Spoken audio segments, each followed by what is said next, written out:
Everyone knows that Adolf Hitler was a soldier, a politician, and latterly a dictator, but few realize that he was an official intelligence agent, and in fact his secret work was the reason he came into politics in the first place.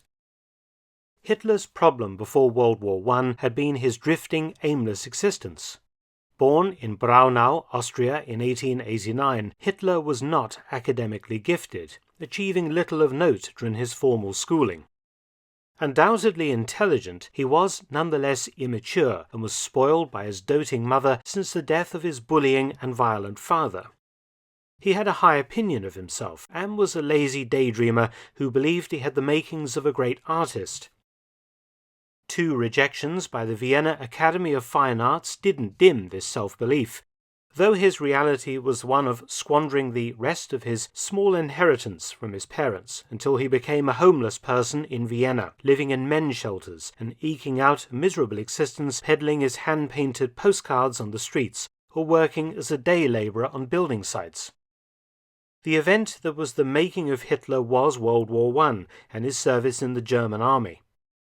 In the army he found a home, routine, discipline, and the extolling of conservative values that he held strongly. He somehow survived 4 bloody years of trench warfare, and not just survived but actually flourished in action, despite being wounded several times, and being decorated several times for genuine gallantry, including the Iron Cross First Class, a medal rarely awarded to NCOs. The problem for Hitler was the end of the war in 1918 and the fall of the German monarchy. In the army he was a somebody, a decorated junior NCO. Outside of the army he would just be one of millions of other poorly educated men with no real prospects, forgotten in peace and destined perhaps for a repeat of his pre-war life of poverty and aimlessness. So it is hardly surprising that Hitler tried to stay in the army for as long as he could. This would only be a temporary measure, as Germany was ordered by the Entente powers to reduce its army of several million men to just 100,000 strong, renaming the Imperial German Army the Reichsheer. Lance Corporal Hitler had been recovering in hospital at Pasewalk when Germany surrendered on the 11th of November 1918, following injury in a British gas attack. Discharged from hospital on the 19th of November, Hitler reported to Munich on the 21st for assignment to No. 7 Company, 1st Replacement Battalion, 2nd Infantry Regiment. From December 1918 to January 1919, Hitler's unit acted as guards at a prisoner of war camp at Traunstein. Back in Munich, Hitler waited at the regimental barracks for an assignment as Bavaria erupted into revolution and a People's State of Bavaria was announced. Politics had become extremely polarized between the left and the right, and Berlin sent in troops to remove the new communist government in Munich, which they successfully did by the 6th of May 1919. Hitler gave testimony before military courts against revolutionary soldiers, and his strong anti-communist views meant he was retained by the new Reichswehr when his regiment was disbanded in May 1919, gaining a job overseeing the demobilization of his regimental comrades, along with a small number of other officers and NCOs. The Reichswehr announced a policy of army surveillance of the German population to prevent any further outbreaks of revolutionary activities, and Lance Corporal Hitler would soon come to the attention of Captain Karl Meyer, an army staff officer appointed commanding officer of the 6th Battalion of the Munich Guard Regiment and head of the Education and Propaganda Department. His job was the gathering of intelligence on political groups and parties of both the left and right in Bavaria, and he would need reliable agents in order to do this. In early June 1919, Meyer asked Hitler to become an agent, which he duly agreed to do. Meyer's opinion of Hitler was quite interesting. He described Hitler as, quote, like a tired stray dog looking for a master, end quote, and someone, quote, ready to throw in his lot with anyone who would show him kindness, end quote. Hitler attended a short training course at Lechfeld between the 10th to the 19th of July, and then became one of 26 anti-Bolshevik instructors for the Bavarian military units.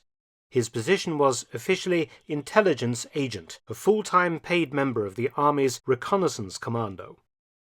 Meyer assigned Hitler the task of checking out a new political organization that had emerged in Munich, the German Workers' Party, or DAP, a tiny right-wing group that had been founded in Munich on the 5th of January 1919 by railway toolmaker and blacksmith Anton Drexler.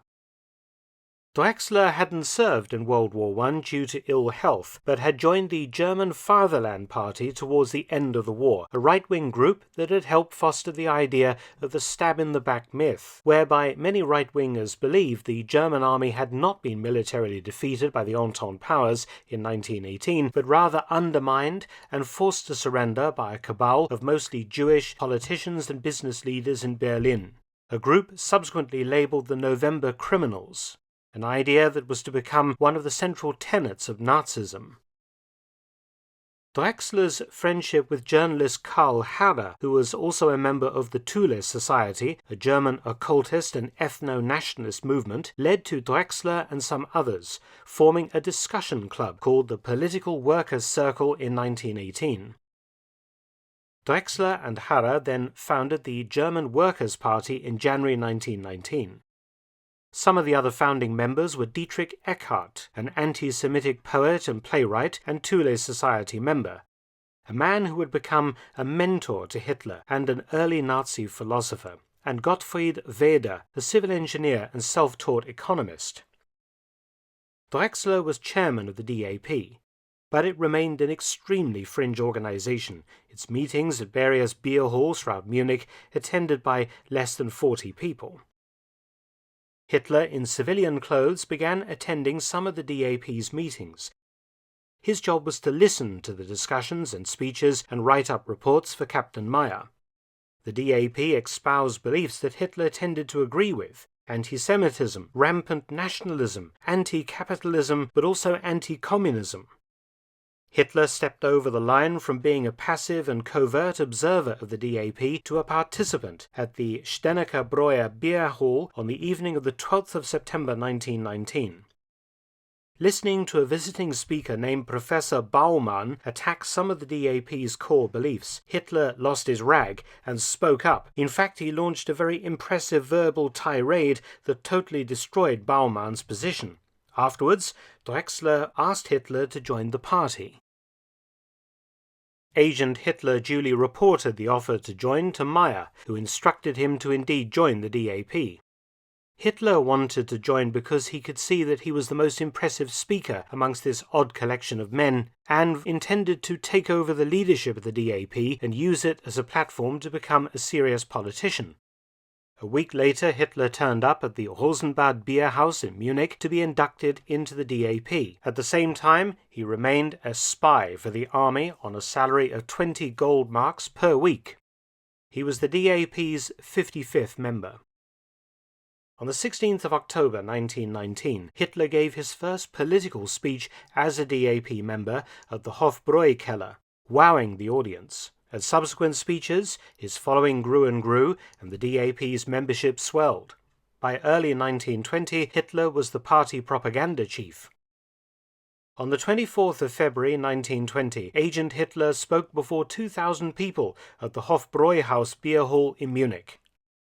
The same day, the party's name was changed to the National Socialist German Workers' Party, the NSDAP, known colloquially as the Nazis, to appeal to a wider audience base, the socialist element in the title coming from DAP member Rudolf Jung.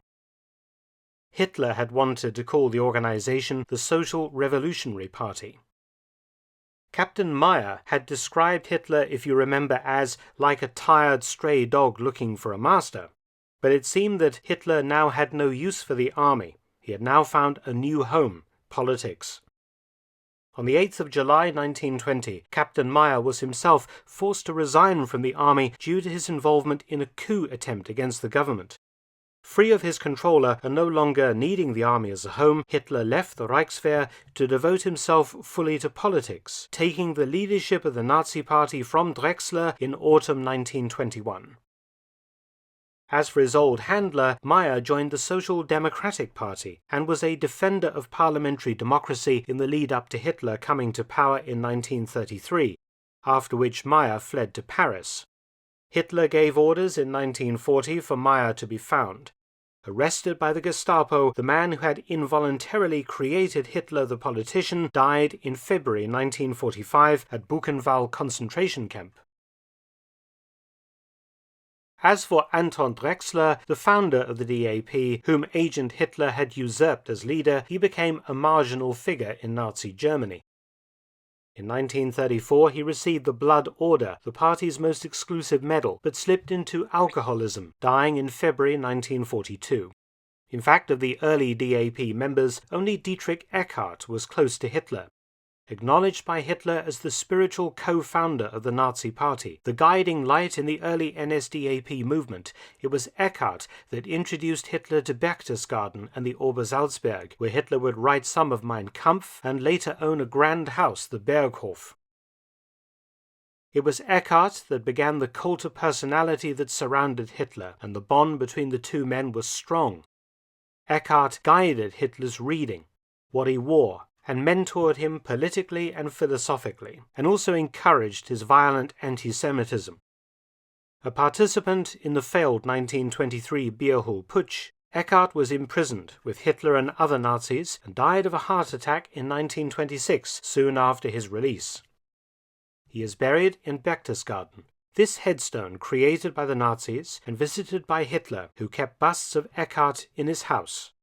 One can only imagine the course of world history had Captain Meyer sent Agent Hitler to spy on some other group instead of the German Workers' Party in 1919. Thanks for watching. Please subscribe and share. Also visit my audiobook channel, War Stories with Mark Felton. You can also help to support both of my channels at PayPal and Patreon. Details in the description box below.